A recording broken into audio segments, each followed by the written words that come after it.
Hello and welcome to Leagues Behind, the vodcast for the Arena Gauntlet League, where we talk about leagues that are well in the past, in this case, and we try to tease out some design lessons from past rule sets, and we revisit them. We see how we do them differently in the present. This week we're talking about Dominaria United, which comes to us all the way from 2022. And my very special guest for this episode is Lotta. And it just so happens, I think, Lotta, and correct me if I'm wrong, this was your first ever league.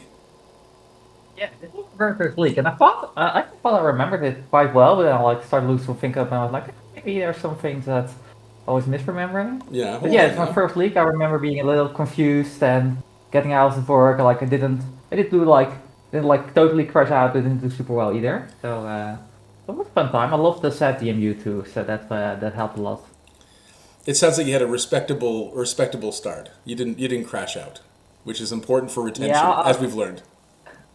I believe I went 7-11, which which is like I felt at the time because I thought myself as a pretty good limited player, and I was like just like didn't know what I was doing here. I was like, how do I even build this pool? It's switching between colors and everything, and well, the MU League also has like we'll get into it probably, but it like was its own thing in many ways. So Yeah.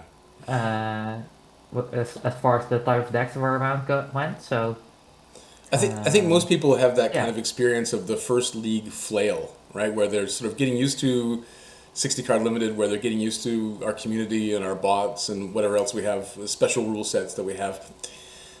In terms of DMU, this is a fairly vanilla league, right? Again, and I remember like I the don't first couple like. seasons of Leagues Behind, it's been like 1,000 flavors of vanilla, and this is yet another. If I recall correctly, it's just add a comeback pack from standard when you lose.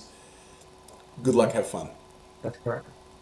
Yeah, but I think it's very interesting like in a couple ways in that regard. Also because like where it was in the like I didn't realize that this at the time obviously, but for the past three episodes you did of League Behind were SNC, then it was Baldur's Gate, and it was Eldraine Double Take. Right. Which like and SNC was for the longest time was the largest league ever. But then I think all three of those leagues kind of well, they weren't Alzheimer's, I don't think. Right. And so I didn't know that at the time I come in like this was like, oh, it's like just like the standard thing, but it's also a little bit, oh, this is maybe a recovery, maybe going back to the basic. I've tried a couple of things that didn't work out greatly. Yep. That sounds So about yeah. right. The pendulum was swinging back to vanilla. This was a league that was pretty well attended for with 89 players. For the era, that's a respectable showing.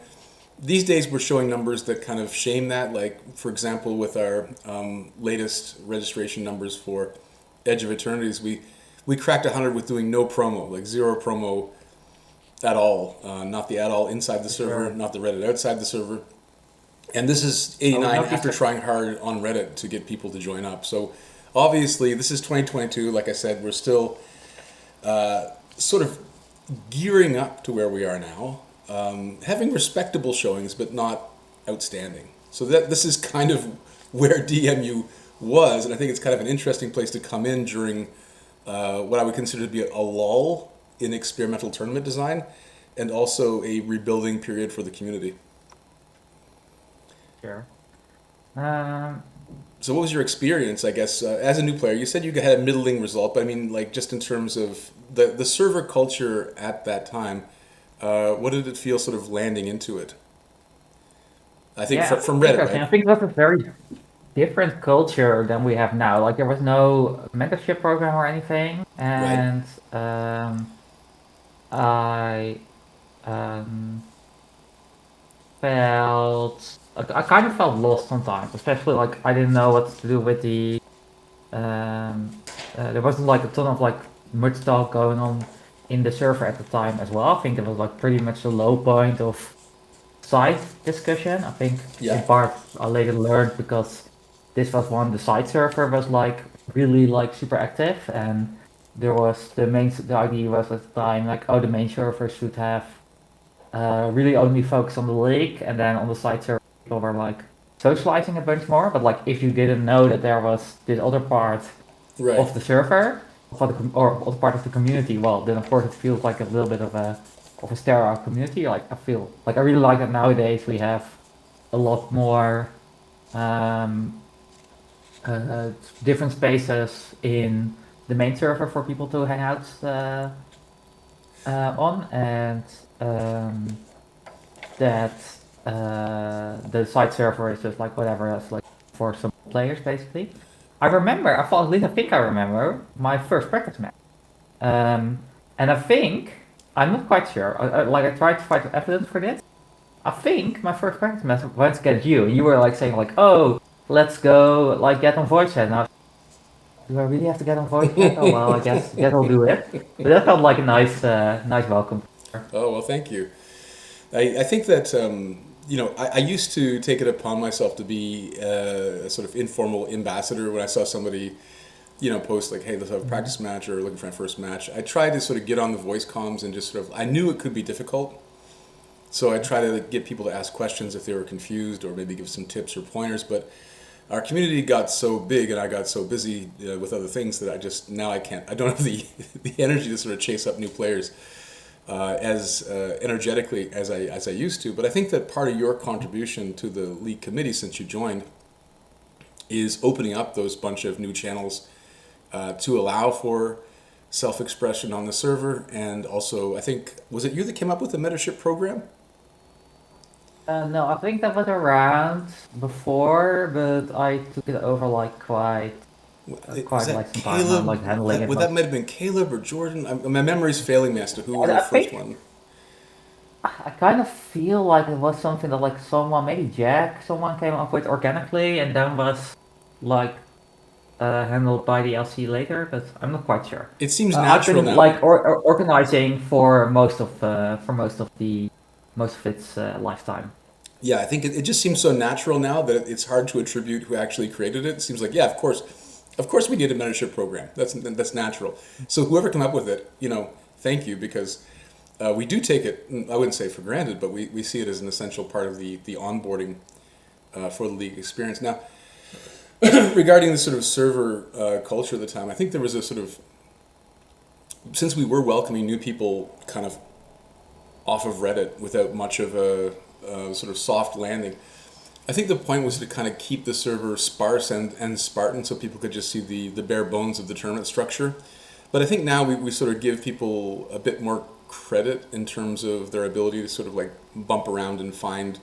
Like now we have a category called League Essentials. That wasn't always the case, right? And so Yeah, like for sure. if you had other kinds of like distracting threads like pet pictures or whatever, it might clog up. That was just we just didn't have the filing system that we needed to accommodate that kind of functionality. But now we have that kind of functionality. Obviously, it doesn't drag a lot of attention away from the tournament rules or the events that we run. So I think it all ended up in a fine place in the end. Some of these things take time, and it takes me especially learning about technology. It's a slow process. It's like Yeah. But I also feel like Discord has become so much more mainstream since the it's start of the true. AGL that It's true. I tell you also what, helps. I tried to get some non-gamer groups to use Discord as a sort of community hosting hub, and it was an incredible amount of pushback. Like academia is not ready for Discord, it seems. They're scared of it. I know that like at my workplace, like some like AI club like organizes through Discord, but I think it's very funny. I think it's like probably like at least a little bit to like be rebellious and like have a like signal what kind of people they are, basically. Mm-hmm. Um, but Yeah. anyway, that's that aside. Yeah. Let's get back to So DMU. So we talked about the yeah, era. what Let's get back to the DMU rules. The only thing that I found what's going on? that was extraordinary about this is that we had a 5-pack mega draft. I think because Yeah, we were constraining it to the sets that were in standard. And I think that was entirely what was in standard at the time, if I'm not mistaken. I think so. Yeah, Yeah, that's the only five smallest sets our in standard. How quaint. that's the smallest our mega drafts ever go. By the way, so 3 is sort of a regular draft, and then A four packer is what Wizards branded as a Dino Draft back in the Ixalan days, because they were trying to get rid of the poor selling Ixalan packs. So they had the four pack Dino Drafts, and then I think the five packs is the smallest version of Mega Drafts we've ever had, and the largest version, I believe, if memory serves, was 9. Like, that seems like it would take a while. It did take a while. It, Yeah. it, it took a while of experimenting for people to realize that 6 is pretty much around the perfect spot in terms of like making the event feel unique, but also not making it an attentional drain. Like by the time the ninth pack or the eighth pack rolls around, it's kind of a slog. Maybe 5 is a bit too crisp though. I mean, some people think that a 5 pack Mega Draft is the way to go. Have you played a 5 pack Mega Draft? No, I have not, but I think I would rather do one pack less than one pack more Right. I if think I had that's to choose. exactly. I think that's where most people sit with it. And I'm having played both the sort of shorter and longer versions. I do think 6 is just about perfect, and it fits with our sort of like theme of everything happening in sixes, right? Sure. With the league. So, what sets weren't selling at the time? Like, what set could you open for a DMU league? So I'm looking at the rule set now, and E4 tells you the Mega Draft format. So we had DMU, right? Dominaria United, Streets of New Capenna, the Kamigawa set, Neo, Crimson Vow, and Midnight Hunt. Those were the 5 sets that were in standard. Those are the packs that you could add when upon a loss. And I think that this was not one of those tournaments where the punishment packs, we called them punishment packs at the time, not comeback packs. So there's another branding change we made since then. Shout out to Dirk. Huh? Shout out to Dirk for coming up with that one. Yeah. So yeah, that's a good one. And that Dirk, yeah, Dirk made a great suggestion there. And again, I know I think it was also like I think that Dirk was complaining about the name, and then my people and culture at my work, who I run a Magic League for, uh, they also wanted the branding, and I don't know if it was them or Jerk. Maybe it was Jerk who came up with the name Comeback Packs. One or the other. I think the motivation was from people and culture, like the human resources at my college. Sure, sure. But anyway, this is the before we went to this gentler, kinder kind of comeback pack. So there are some leagues where in the main set is weak, and the comeback packs are stronger, and it really becomes like a second league about a previously strong standard set. I don't think that it was overshadowed by SNC, Neo, Vow, or Mid. I think there was No, I plenty of think so. Dominaria in the mix. I didn't get the sense this Yeah. was a tournament where everything was overwhelmed by a stronger set. So, Did you look at the league stats? mm, Did you look at the league stats for DMU? Like what the stats for what set people are picking? I did not. Did you? You're a stats person. I did. Okay. Yeah. All right. Here we go. Here's the Oh, here it content. is. Give us Here's the the content. content. All right. So there were like you could choose between 5 sets, right? For each punishment pack, as was the naming convention at the time, and a little less, over like about 2/3 of the time, 66% of all packs opened were Dominaria United packs. Perfect. Um, Perfect. and then the other third was like relatively even split. Crimson Vow was the most popular. People were trying to like hunt for bombs. I remember like me being like at my second to last or last loss, and I was like, well, I will like guess I'll like take Crimson Vow because I've heard that people say there are bombs in that. And I did get the Desecration Demon, like the Oh yeah. mythic demon that copies itself a bunch of times. That was the boogeyman of the Um, format, wasn't it?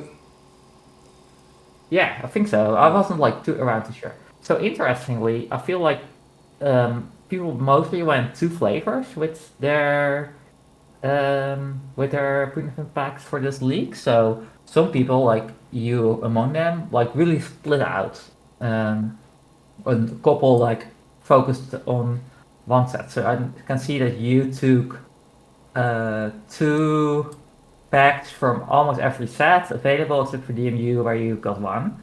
Um, and there were other people that just like straight up only took DMU. So and just like had 10 DMU punishment or comeback packs. So I can see that Caleb did that. I can see that Adam, not totally, but almost did that. So that was something that people also did. But I thought it interesting because only, and then there's also like some mix. Like there's some people like Adam who had 8 DMU packs and then 2 non-DMU packs. But it's interesting because there were 28 DMU purists out of 81 players who any packed. I think it's interesting because I would expect there to be more. And And how because did they that's like do? something that we always talk. How did they do, the The, purists? the purists, I looked at this. The top 8 players, I think 5 or 6 of them were purists. So Oh it wow. did seem like taking all DMU packs was a dominant strategy. Um, there was one player who notably did not, was not a purist, who to some extent is like dicked around a little bit. Then the beatdown bringer was a rookie time. And he won this He league. took He won this league. he won this league, yeah, Yeah. and he took 3 packs of DMU, 3 packs of Cloud, 3 of Neo, and then 1 of Mid. So he was like splitting around a little bit. But yeah, I remember like being confused at the time, like what should I pick, etc. And it does kind of seem like some of the people, some of the more experienced players who are on it were like, yeah, best to let's say totally on set. Well, let's talk about the Is that mechanics of the set then, because when I feel like you talk about my past pack choices, it's a bit like going through my back taxes. I get a little nervous, like now I have to defend my poor choices. Did I I mean, really? I remember like playing a match against you, and you were just saying like, "Give me whatever, like give me Yeah, something fun." So our world doesn't see for you. yeah. So that yeah, that's exactly my attitude towards it. I think, and I think that I didn't make the top 8 in this one, obviously.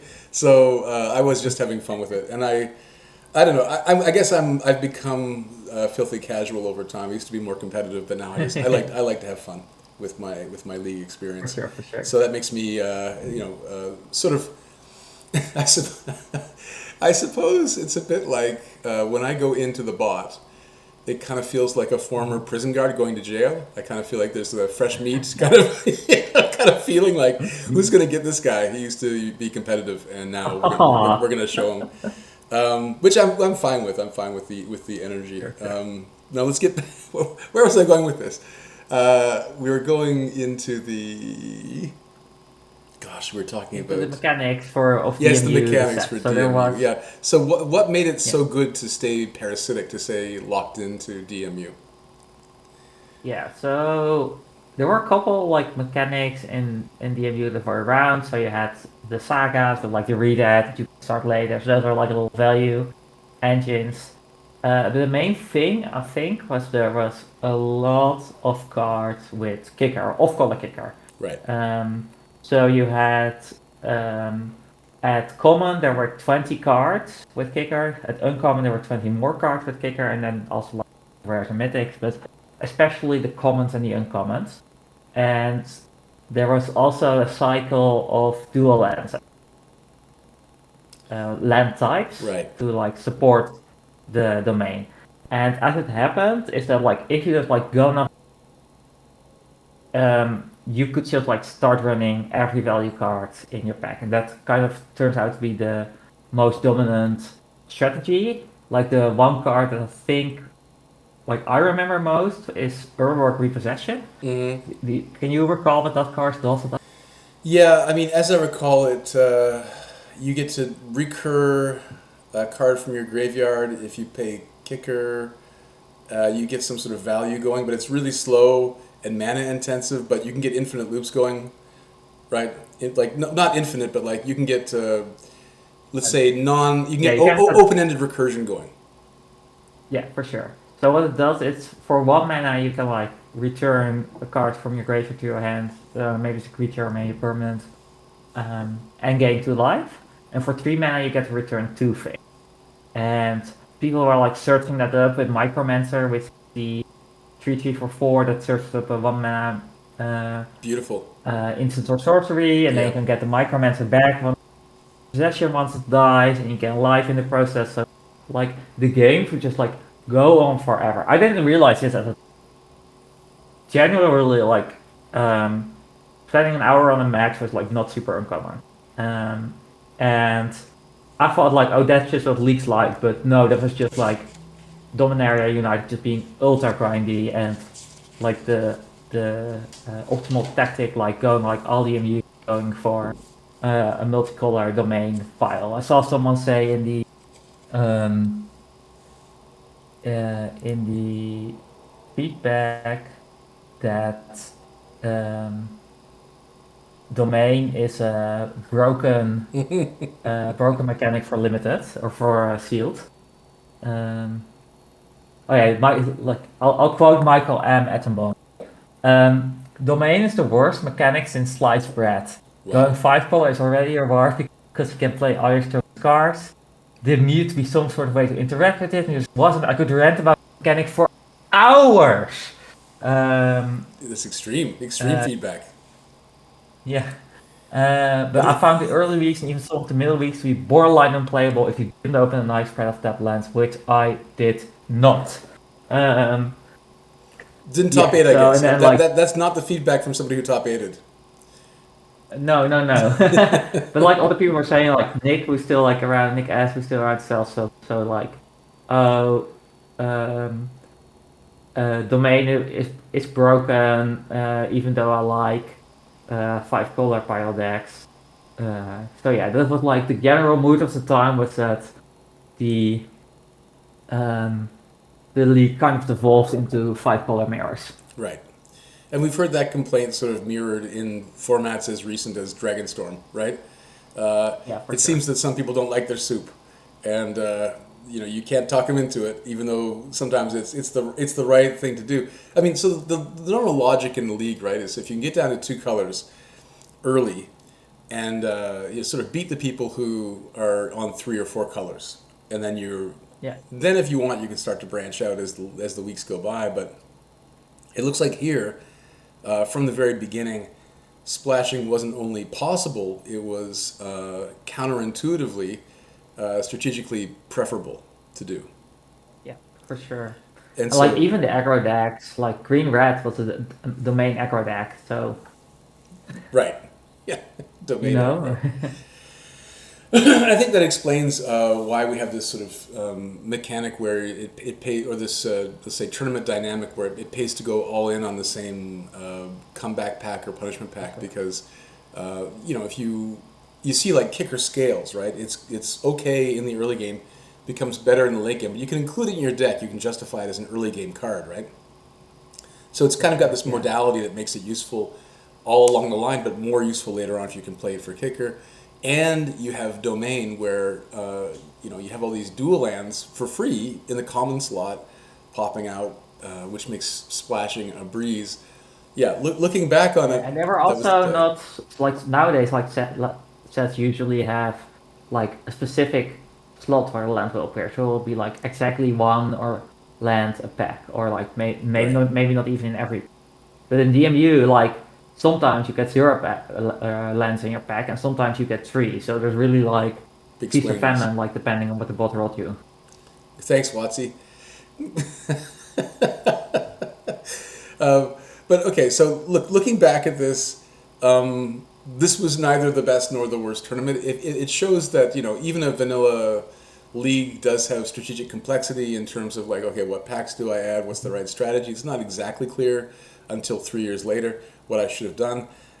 So there's that dimension to it. But I wouldn't say it's a Hmm. high point either, right? Like it's sort of like yeah, I played DMU, right? I don't think Yeah, anybody, it's so, including so including yourself, whose first league it was. I don't think you come out of there saying, "Wow, best league ever." I don't think anybody has that feeling. So now I think it falls to us, Lotta. You're a current league committee member. How would we fix this? How would we make it better? How would we make how would we put a little bit of pizzazz, a little bit of that magic fairy dust on DMU, and resell it if we're doing it yeah, today? so I was thinking about this. Like actually not if we're doing it today, but like if I was like doing it at the time. Right. I feel like one change that like would have worked really well for this league, like one small, relatively small thing, is like to use what I will call like the playground technology, basically, and say like, okay, you cannot just take a Dominaria United pack for every set, for every punishment pack. Right. Instead, you get a Dominaria United pack on each even loss, and on every odd loss, you get like you get like one pack of SNC, one pack of Mid, Vow, Neo, and maybe for that M21 or whatever, in a random order. So each player ends up with the same final pool of like, what is it? I think 9 DMU packs and 6 or like 5 offset packs. But no one is going like all all in on the domain thing. I think that would like work as like how I would. That's pretty similar to how I would run like a vanilla today if we decided to have one. Um, I also don't think that that's like that much pizzazz to it. I Mm. kind of feel like if we did it now, there would be like some total. We probably like maybe just like dress it up with like a bunch of flavor and stuff like happening. I could see like domain kind of like maybe that we could do like a map mechanic kind of with that, or like maybe we would have like some like fractions are in the set. Right. Maybe we could do like sort of like the what we did for the hot matches, that there was like an NPCs you could play against. Just like add a little like add some things to the league that don't really impact like the main gameplay that much, but like make it more interesting and make more like more of an experience. Yeah, I agree, right? Like, I think that we could have done more to prevent the purist strategy. Like now, for example, in Edge of Eternities, we are basically saying, look, your Edge of Eternities packs are limited. The rest of them you have to harvest from, planets full of comeback packs that are whose supply are limited. So there's a lot more pressure to be strategic and proactive about choosing offset packs. Yeah. So we could have punished purists that way and said, you have to branch out. You can't just play these soups with no with no other ingredients. So I agree with you. That would have been great. That would have already improved the league considerably from the haves and the have-nots and the people who keyed into that strategy. The people who didn't, we could have saved Yeah. them a bit. The other thing is, I guess, leagues like this that don't have much else going for them. I think looking at it from a top-down perspective has always been good for us as tournament designers. And maybe we could have made more of the whole coalition mechanic, right? Like Dominaria is united. What's it united against? It's united against Phyrexians. So we could have had like different kinds of, again, like a light faction touch and different kinds of alliances, how they come together, how they might split apart, and then sort of have like a Phyrexian faction as well of maybe our best players or whatever, and then Yeah. have some sort of like side pot for that. I don't know. I haven't thought about it incredibly Yeah, deeply yeah, I because think it, yeah, I it definitely. hmm, Yeah, I definitely agree. Like we thought about like including a PvE element basically in League sometimes. Like we kind of had that with Dustmorn with the Valkyrie matches and also in Next Generation with the Dragon matches, yeah. which were like well regarded. Like maybe we could do like that in some ways, or like have some sort of challenges or something, or yeah, indeed like have like a bunch of fractions and like once they are eliminated, I don't know, everyone gets like some little sweet bonus somehow or something. I don't know. I also kind of feel like if we run this today, then probably people would have like wanted to put back of original Dominaria in there somehow. Right. Yeah. Yeah, I think I was I was probably one of those people who was trying to get original Dominaria. That sounds like some. That sounds like exactly how the track that my mind would have been on, and I probably got. I don't have. I forget who exactly was on lead committee at this time. They can put it in the comments below, but I'm pretty sure that I would have had something like this that got shot down early in the design process. Back then, we didn't have, like we do now, neat little sub-threads that contain particular league design discussions. Otherwise, we could go back and just like open up the DMU design file. But Instead, we'd be rolling back through history pretty extensively through 3 years of design notes to get there. But yeah, I guess that there's some sort of like fatigue, I suppose, in trying out new stuff and not having it be as successful as the original formula, and maybe also just a little bit of like wanting the safety of going back to the basics after having the basic formula work for so long. Trying out a new couple of things. I think especially in SNC, right? There was community pushback on one of the mechanics to the point where the rules, for the first time ever, had to be changed mid-tournament, by popular demand, which I think was a bit of a blow to the league committee at the time. They felt like that was kind of like a loss of community faith for what it was worth. It was recoverable. It was a pretty small rule, and it was about matchmaking. And once that was changed, everything kind of rolled as smoothly as you could expect. But So I did like some little searching, and I actually found the original mechanic that was proposed but not implemented for DMU. Okay, Um, so who this is the championed first this? time I'm reading this. So well, there's some discussion. Like I think this is like what getting some why you didn't guys didn't come to a consensus.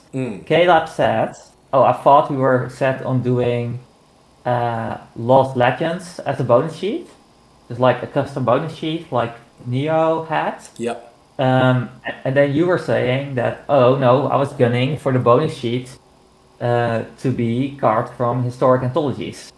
Right. Which Because remember, is I'm the kind of guy that likes to use all the possible cards on Arena when we can, like when we have justification for doing so. I figure like those cards don't have any home in a regular booster pack or a play pack or whatever. So we got to get them in the tournament somehow. yeah. Please Oh, go but on. anyway, like going down a little bit, Johnny and you and Caleb like were ending up on like, I think it's fine to just like do a normal limited set. So that would end up or like a standard, um, like a basic vanilla league, and everyone was like, oh, well, that will work. Yeah. And it's just that easy. But looking back, I think that even Caleb's suggestion of a Lost Legends would have really done a lot to put some razzle dazzle in this set. I don't know. I think also maybe there was some pushback from, like again, I talked about the SNC kind of rules kerfuffle. There was also, I think, some pushback about some of the includes from the Neo bonus sheet. Sure. Right, there was some discussion about whether all those cards, and you know this lot, how hard it is to sell a bonus sheet to our community, right, and justify each and every pick You. right down to the bone. Yeah, no, but totally. I kind of like, especially like in the context of the time, I really get like, okay, this is probably like, let's just do a normal standard league set, something we know works well, and that ended up like working well and like being like a totally fine league that people mostly liked. So Yeah, it's like a little bit. I think the next league behind you're going to do a set board, which was another like more in the style of Brawler's Gate and Double L Drain, a more controversial set that we're not as likely to repeat yep. the exact league design for anytime soon. So I Yeah, like. no one's calling for that. They want to see they want to see Double L Drain back as a format. Nobody's saying that. Nobody's. I wouldn't mind it honestly. Like, but I'm a sicko for. Um. So yeah. So that's that is like I really get like especially in the context like of like where the guys were at. So like okay, let's just do like a vanilla league.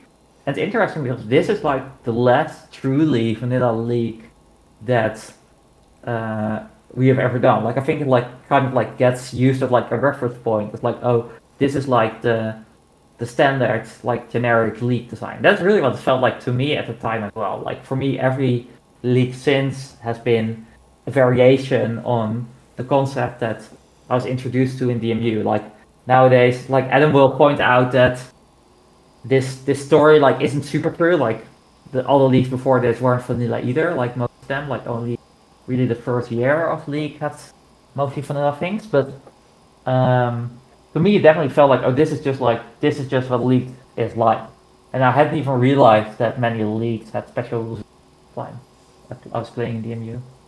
Yeah, and I mean, do you think like that's? Do you think like there's some so to sort of broaden our perspective a bit? Do you think that even now there's some value to going back to the original recipe, so to speak, leagues like the completely vanilla leagues, the ones that don't really have a high bar to entry to sort of get back to that baseline? Do you think that's important, or do you think that we've sort of evolved past the need for these kinds of events?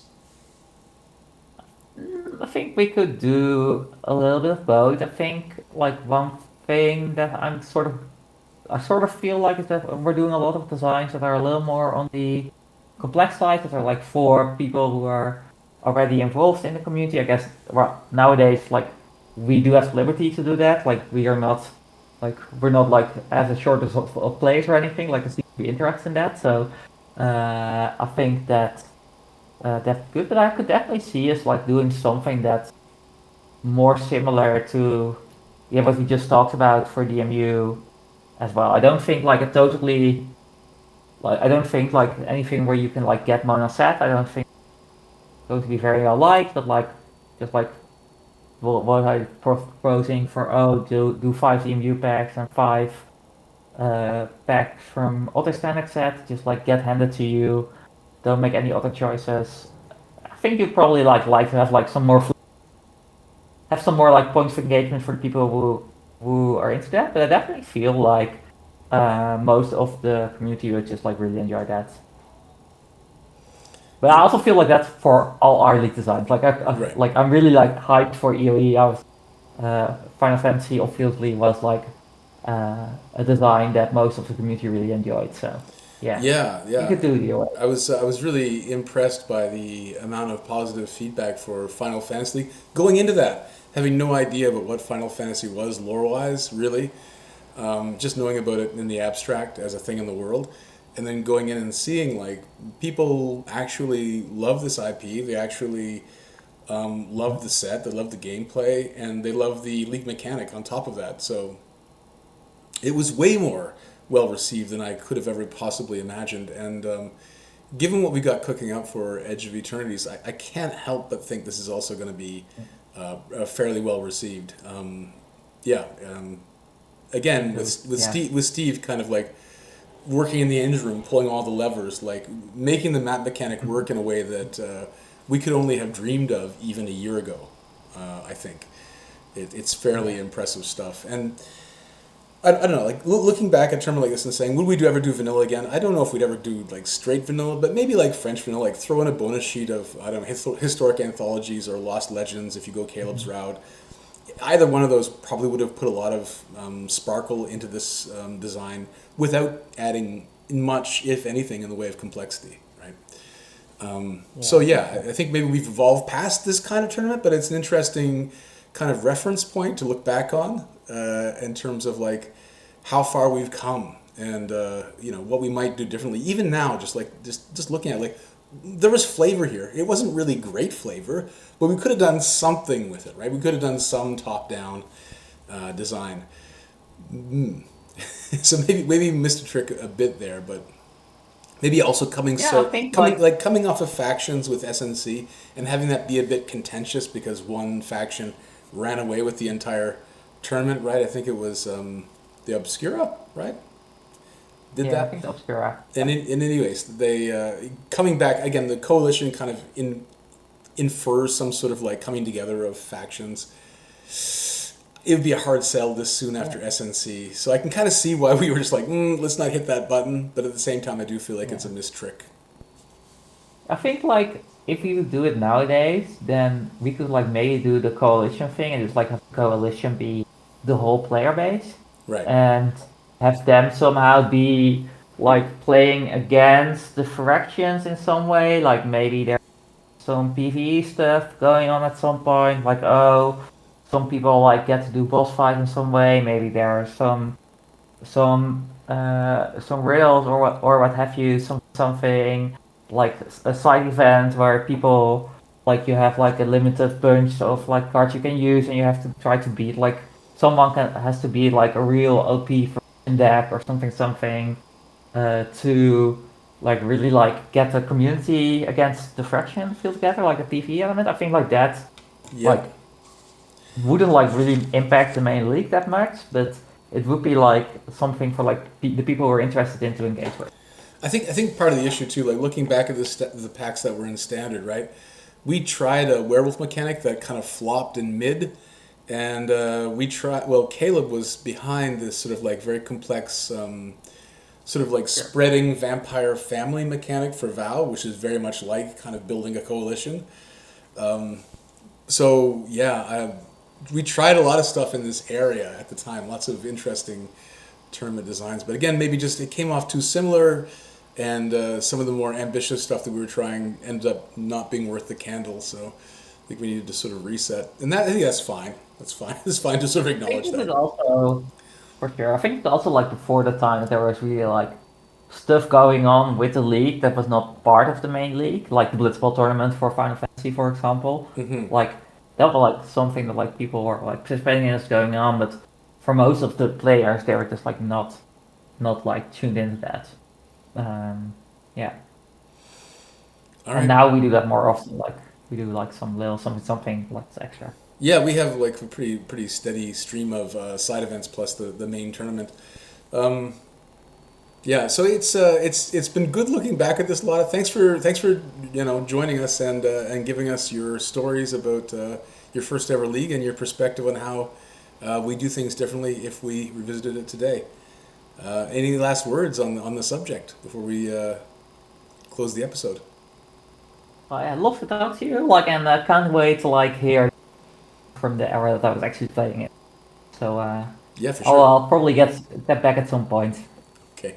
Thanks again, Lotta. Have a great day. See you next. Yeah, you too. Bye Bye bye. for now.